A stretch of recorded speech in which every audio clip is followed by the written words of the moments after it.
प्यारे श्रोताओं, आज हम आपको सुनाने वाले हैं मौनी अमावस्या की कथा। आज हम आपको मौनी अमावस्या की पूजा विधि और कथा सुनाने वाले हैं। कृपया इस कथा को ध्यान से सुने, बीच में ना छोड़े। कांचीपुरी नामक नगर में देवस्वामी नामक एक ब्राह्मण रहता था और उसकी पत्नी का नाम धनवती था और उसकी पुत्री का नाम गुणवती। उसके 7 पुत्र थे।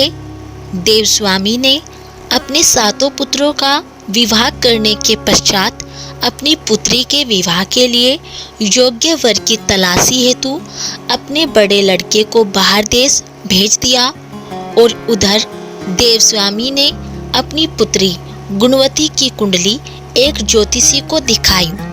ज्योतिषी ने गुणवती की कुंडली देखकर कहा, आपकी कन्या सप्तपदी होते होते ही विधवा हो जाएगी। और यह बात सुनकर देवस्वामी अत्यंत ही दुखी हुए और ज्योतिषी से इस योग के निवारण का उपाय पूछने लगे। ज्योतिषी ने उपाय बताया कि इस योग का निवारण सिंगल द्वीप वासिनी सोमा नामक धोबिन को घर बुलाकर उसकी पूजा करने से ही संभव होगा। यह सुनकर देवस्वामी ने अपने सबसे छोटे लड़के के साथ अपनी पुत्री को सोमा धोबिन को घर लाने के उद्देश्य से सिंगल द्वीप जाने के लिए रवाना किया और वे दोनों समुद्र के तट पर पहुंचकर समुद्र पार करने का उपाय सोचने लगे, लेकिन उन्हें कोई उपाय नहीं सूझ रहा था। थक हार कर दोनों भाई बहन भूखे प्यासे एक वट वृक्ष की छाया में उदास होकर बैठ गए और उस वृक्ष के तने की एक कोह में गिद्ध के बच्चे रहते थे। वे दिन भर उन दोनों को परेशान होते हुए देख रहे थे और शाम को बच्चों की माँ उनके लिए कुछ आहार लेकर आई और उन्हें खिलाने लगी, लेकिन गिद्ध के बच्चों ने कुछ नहीं खाया और अपनी माँ से कहा कि इस वृक्ष के नीचे आज सुबह से ही 2 भूखे प्यासे प्राणी बैठे हैं, जब तक वे नहीं खाएंगे हम लोग भी नहीं खाएंगे। बच्चों की बात सुनकर उनकी माँ गिद्धनी को दया आई और उसने दोनों प्राणियों को देखा और उनके पास जाकर कहा कि आपकी इच्छा मैंने जान ली है, आप लोग भोजन करें। कल प्रातः मैं आप लोगों को समुद्र पार सोमा के घर पहुंचा दूंगी। गिद्धनी की बात सुनकर उन दोनों भाई बहन की चिंता कम हुई और दोनों को अत्यंत प्रसन्नता हुई। उन्होंने गिद्धनी को प्रणाम करके भोजन किया और प्रातः होते होते गिद्धनी ने उन्हें सोमा के घर पहुंचा दिया।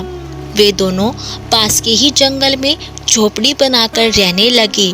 उन्होंने अपनी सेवा से सोमा को प्रसन्न करने का निश्चय किया और वे प्रतिदिन सुबह अंधेरे में उठकर सोमा का झाड़ कर लीप पोत दिया करते थे।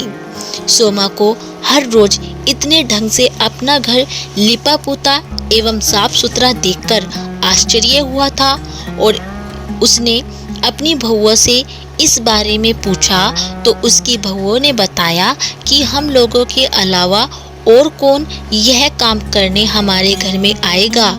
परंतु सोमा को बहुओं की इस बात पर विश्वास नहीं हुआ और उसने एक दिन सारी रात जागकर घर की सफाई का सारा रहस्य जान लिया और यह जानकर उसे बड़ा दुख हुआ कि उसके घर की सफाई एक ब्राह्मण कन्या और उसका भाई करता है।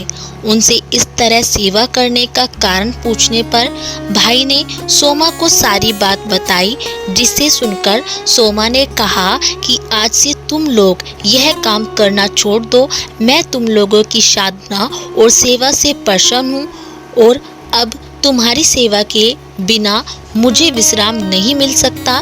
सोमा उनके आग्रह पर दोनों के साथ घर जाने को तैयार हो गई और प्रस्थान करते समय उसने अपनी बहुओं से कहा कि यदि मेरी अनुपस्थिति में किसी की मृत्यु हो जाए तो उसके शरीर को नष्ट न करना।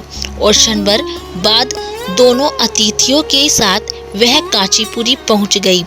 दूसरे दिन गुणवती का विवाह संपन्न हुआ और सप्तपदी होते होते उसके पति की मृत्यु हो गई। सोमा ने अपने संचित पुण्य का फल गुणवती को दान करके उसके पति को जीवित कर दिया और उन्हें आशीर्वाद देकर वह सिंगल द्वीप के लिए रवाना हो गई। और संचित पुण्य क्षीण होने से सोमा के पुत्र, दामाद और पति की घर में मृत्यु हो गई।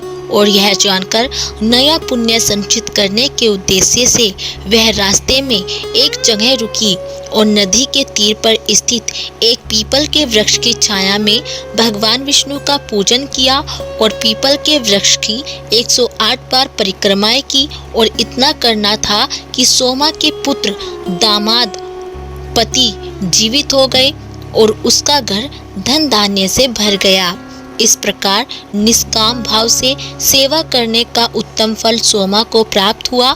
तो प्यारे भक्तों, ये थी मौनी अमावस्या की कथा। अब जान लेते हैं इस व्रत की पूजा विधि क्या होती है। मौनी अमावस्या के दिन ब्रह्म मुहूर्त में उठे और मौन व्रत का संकल्प ले। गंगा, यमुना या किसी पवित्र नदी में स्नान करें। यदि संभव ना हो तो स्नान के लिए जल में गंगा जल मिलाकर ही स्नान करें और स्वच्छ वस्त्र धारण करें। सफेद या पीले वस्त्र शुभ माने जाते हैं। पूजा स्थान को स्वच्छ करके गंगा जल का छिड़काव करें और चौकी पर भगवान विष्णु, माता लक्ष्मी और सूर्य देव की प्रतिमा या चित्र स्थापित करें और दीपक जलाएं। धूप अगरबत्ती करें।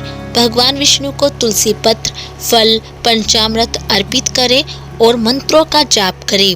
ओम नमो भगवते वासुदेवाय मंत्र का 108 बार जाप करें और तांबे के लोटे में जल, लाल फूल और अक्षत डालकर सूर्य देव को अर्घ्य दे। यह कार्य मौन रहते हुए करना अत्यंत फलदायी माना जाता है। और दिन भर मौन रहकर ध्यान, जप और धार्मिक ग्रंथों का मनन करें। और यदि पूर्ण मौन संभव ना हो तो कम से कम अनावश्यक वाणी का त्याग करें और गरीबों को अन्न, वस्त्र, तिल, गुड़, कंबल, धन का दान जरूर करें। ब्राह्मण या जरूरतमंद को भोजन कराना श्रेष्ठ माना जाता है। और अपने पितरों के लिए जल, तिल और कुश से तर्पण करें। इससे पितृदोष से मुक्ति और पितरों का आशीर्वाद मिलता है। शाम को या अगले दिन सूर्योदय के बाद व्रत खोले और सात्विक भोजन ग्रहण करें।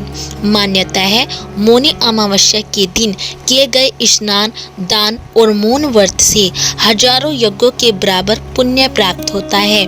तो प्यारे भक्तों, ये थी मौनी अमावस्या व्रत की पूजा विधि। यदि आपको हमारी ये वीडियो पसंद आई हो तो प्लीज़ हमारी वीडियो को लाइक करें और चैनल को सब्सक्राइब करना ना भूलें।